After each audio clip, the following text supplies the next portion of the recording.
देखते हैं क्वेश्चन को। क्वेश्चन दे रखा है क्या कि the distance x covered by the particle in one dimensional motion varies with the time t as x square is equal to at square plus 2bt plus c if the acceleration of the particles depends on x as x to power minus n where n is an integer the value of n is। तो इसमें n की value पूछ रहा है और आपको दे रखा है x मतलब डिस्प्लेसमेंट का फंक्शन किसमें, टाइम के फंक्शन में दे रखा है। तो देखते इसकी वैल्यू क्या दे रखा है भाई। इसकी वैल्यू दे रखा है, आप ध्यान दें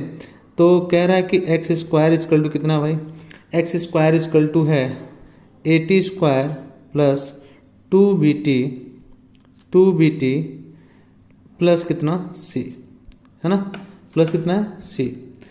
x square equal to a t square, ये स्क्वायर है, a t square plus 2bt plus c. और कह रहा है कि इसका जो एक्सेलरेशन है वो x के पावर माइनस n के है। तो n की वैल्यू पूछा कि आपसे क्या होगा। देखिए हम लोग यहाँ से एक चीज़ लिख सकते हैं, यहाँ पे पावर हटाएं तो x इक्वल टू लिख सकते हैं क्या, eighty square plus 2bt plus कितना c और यहाँ पे कितना रूट, ये बात हम लिख सकते हैं। अगर मैं dx बाई dt करूँ, चूंकि मुझे चाहिए एक्सेलरेशन, तो एक्सेलरेशन के लिए पहले हम वेलोसिटी निकालेंगे, फिर टाइम के साथ डिफरेंशिएट करेंगे तो एक्सेलरेशन मिल जाएगा। चलिए देखते हैं जरा। अब इसको मैं dx बाई dt करूँ तो dx बाई dt लिखूँ मैं, तो देखते हैं क्या मिलता है मुझे। dx बाई dt लिखा तो कितना आएगा भाई, यहाँ पे पावर 1/2 है तो 1/2 तो आगे आ जाएगा, बाई उसमें क्या -1, तो 1/2 -1 करेंगे तो क्या उस पर इतने पावर कितना -1/2, तो -1/2 को मैं क्या लिख सकता हूँ, अंडर रूट कितना लिख सकता हूँ, नीचे ला के क्या eighty square plus 2bt plus कितना c, ये बात मैं लिख सकता हूँ। और फिर उसके अंदर मैं जब डिफ्रेंशिएशन करूँगा तो एटी स्क्वायर है तो कितना हो जाएगा यहाँ पे 280 प्लस 2bt है तो कितना हो जाएगा 2b और c की वैल्यू तो हमारा 0 हो जाएगा। ठीक है, तो dx बाई dt की वैल्यू, ये dx है, dx बाई dt की वैल्यू आई 1/2 280, ये 280 है, 280 plus 2b by 2 under root 80 square plus 2bt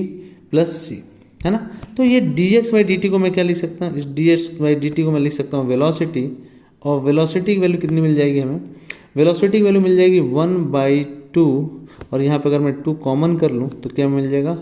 80 plus कितना b, और नीचे देखिए ये जो वैल्यू दे रखा है under root 80 square plus 2bt plus c, उसकी वैल्यू मैं x यहाँ से x रख सकता हूँ यहाँ पे। ठीक है, तो मैं लिख सकता हूँ क्या यहाँ पे x, ओके, और यहाँ से 2 से 2 को हमको लोग कैंसिल कर सकते हैं। अब क्या कर सकते हैं जरा देखते हैं, और भी आप क्या लिख सकते हैं आगे, ध्यान दे जरा सभी लोग। और क्या लिख सकते हैं, तो v की वैल्यू हमारे पास आ गई, v इक्वल टू आया कितना भाई 80 प्लस कितना b बाई कितना बाई x,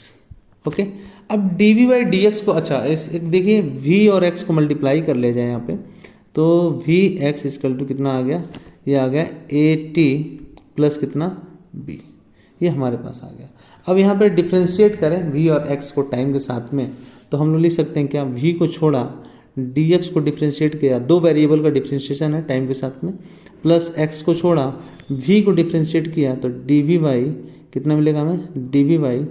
dt, ओके। और यहाँ पे 80 प्लस b में क्या मिल गया, केवल हमें केवल a मिलेगा, बाकी t का हम जब डिफ्रेंशिएशन कर देंगे तो इसकी वैल्यू हो जाएगी 1, और b तो हमारा 0 हो जाएगा क्योंकि हमारा कैसा टर्म है, ये हमारा कांस्टेंट टर्म है, तो इसका डिफ्रेंशिएशन कितना हो जाएगा 0, है ना।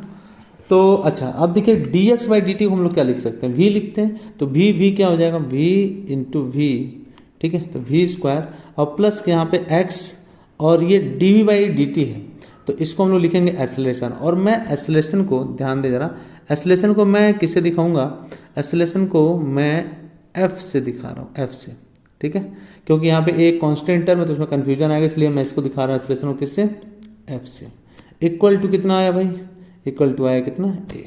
है ना। या फिर मैं लिख सकता हूँ क्या, v square equal to x f equal to कितना a।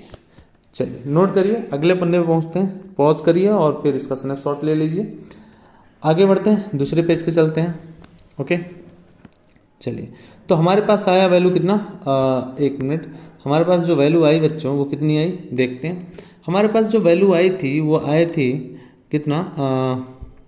हमारे पास कितनी वैल्यू आई थी, हम लोगों ने जो डिफ्रेंशिएट किया था तो वैल्यू आई थी कितना, देखते हैं बच्चों। वैल्यू हमारे पास आई थी v डॉट v प्लस, इसके पहले मैंने इक्वल का साइन शायद लगा दिया था लेकिन प्लस होगा वहाँ पे, प्लस कितना, प्लस x और कितना f जहाँ पे हमारा क्या है एसलेशन, और यहाँ पे वैल्यू आई थी a की, है ना, और मुझे f की वैल्यू निकालनी है तो यहाँ पे हो गया कितना v स्क्वायर, और प्लस यहाँ पे कितना लिख सकता हूँ मैं इसको ऐसे लिख लूँ, ज़रा एक मिनट रुकें ज़रा, ठीक है, मैं इसको ऐसे लिख सकता हूँ, मैं लिख सकता हूँ क्या, मैं लिख सकता हूँ बच्चों यहाँ पे एक्स एफ, मैं लिख सकता हूँ क्या एक्स एफ, ध्यान दे ज़रा, मैं लिख सकता हूँ क्या एक्स एफ इक्वल टू कितना a माइनस वी स्क्वायर लिख सकता हूँ, या f की वैल्यू क्या हो जाएगा, f की वैल्यू हो जाएगी यहाँ पे a minus v square by कितना x, है ना, ये वैल्यू हमारे पास आ जाएगी। अच्छा अगर x की बात करें, अब देखिए हमारे पास जो एस्लेशन की वैल्यू है ये आई है ना, और x की वैल्यू हम लोगों ने इसके पहले क्या देखा था, वो देखा था कि x की वैल्यू कितनी आई थी, ज़रा उसको देख लेते हैं। x की वैल्यू को पुट किया जाए, देखिए क्या आता है ना, तो यहाँ पे मैं लिख सकता हूँ f इक्वल टू कितना, लिख सकता हूँ f equal to a minus v square, है ना, वी स्क्वायर, तो वी स्क्वायर की वैल्यू कितनी आई थी अभी हम लोगों ने जब सॉल्व किया था तो वी स्क्वायर की वैल्यू कितनी आई थी, जो वी स्क्वायर की वैल्यू आई थी बच्चों वो कितनी आई थी, अभी हम लोगों ने तो सॉल्व किया था, है ना, तो एक्स स्क्वायर की वैल्यू कितनी आई थी, वी स्क्वायर की वैल्यू कितनी आई थी, वी स्क्वायर की जो वैल्यू थी वो देखिए बच्चों क्या आई थी, वो आई थी कितना आई थी, वी स्क्वायर की वैल्यू आई थी मेरे ख्याल से वी की वैल्यू रखा जाए तो v की वैल्यू आई थी a t plus b by कितना x, ये वैल्यू हमारी आई थी। जब इसके पहले हम लोगों ने डिफ्रेंशिएशन किया था तो v की जो वैल्यू आई थी वो थी कितना, वो आई थी a t plus b by कितना x, ये वैल्यू आई थी, है ना, पिछले पेज पे हम लोगों ने करे थे, देख लीजिए एक बार वहाँ से। तो हम लोग क्या लिख सकते हैं, यहाँ पे वैल्यू पुट करें तो देखिए हम लोग क्या लिख सकते हैं, लिख सकते हैं a माइनस वी स्क्वायर, मतलब a t प्लस बी का होल स्क्वायर, इसका होल स्क्वायर करिए, ठीक है, इसको मैं किनारे कर देता हूँ,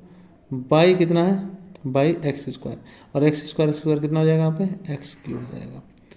ये एक्स क्यू हो जाएगा। तो देखिए एफ जो है वो कैसे प्रोपोर्शनल हो रहा है 1/x⁻³ के, और आपसे यही पूछा गया था, तो एफ की वैल्यू कितनी हो गई x⁻³ के, और यही पूछा था कि जो एफ है एसलेशन है वो किसके पावर होगा, है ना, यहाँ पे बाई एक्स था ना बच्चों, तो बाई एक्स था तो उसका स्क्वायर करें तो नीचे आ गया, ठीक है ना, तो एक्स होगा, तो एन की वैल्यू यहाँ पे सॉल्व करने के बाद कितने आ गए -3, और सॉरी माइनस के साथ ही पूछा था तो +3, तो एन की वैल्यू कितनी है यहाँ पे +3, ये आपका होगा क्या आंसर, है ना, +3, नोट करिए, आगे बढ़ते हैं।